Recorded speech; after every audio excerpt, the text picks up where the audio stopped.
All right, one of the more important things that you do whenever you're using a bunch of data and numbers, you kind of look at the numbers. You want to make sure that everything kind of makes sense and there's no numbers that are skewing or messing up your data.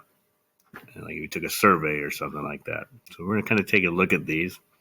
We know living away from middle school was our question. So we're kind of looking at some of these numbers, and most of them make sense. Living 2 miles away or 5 miles away, even 10 miles away, even though 10 miles away is pretty far. But definitely this one, 35 miles away. That'd be like living almost a Muscatine. Okay, so this one is definitely no good. So we're going to get rid of this. Now, there's a couple different ways to get rid of it. But we're going to highlight the row. Now, we definitely don't want to just hit delete. If we just hit delete, it's going to, or backspace, it's going to leave an empty box. So we want to leave that. We want to get rid of it, everything, and we want to move our data around. So the simplest way is highlight and then go up to edit. And we are going to delete, but it gives us some options.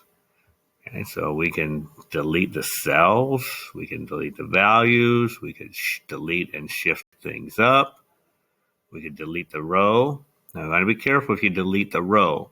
You want to make sure that you're not deleting any of the information over on the other side. So in this one, we're just going to go ahead and delete the cells and shift up.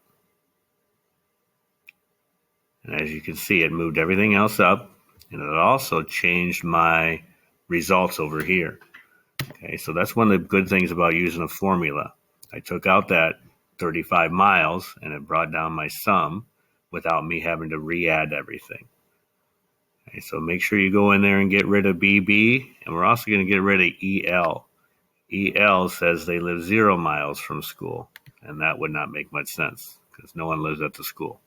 Okay, so again, I highlighted the two things I want to get rid of, my cells. I go to edit,